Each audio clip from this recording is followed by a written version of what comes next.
In front of me is Realme C51 and today I would like to show you how you can set up screen lock. Begin by going into Devices Settings and scrolling down right away to Access Security.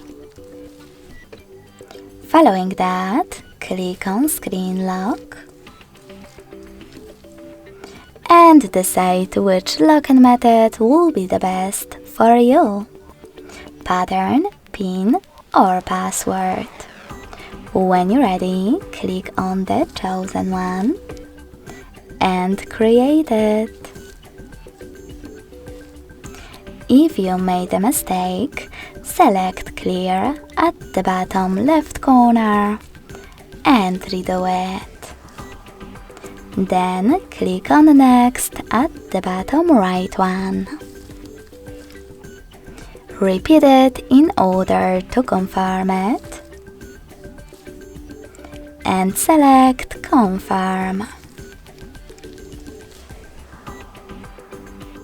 Lastly, you need to tap on one of those options to answer the question how they want the lock screen to display your notifications.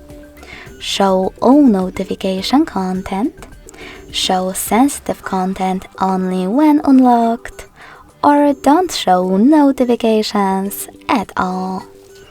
I will go with the last one, so when I click, all I need to do is hit Done at the bottom right corner. So finally, when I switch off my screen, then turn it back on, I guess that pattern is now required. Thanks so much for watching. If you enjoyed this video, don't forget to leave a like, comment and subscribe. Bye!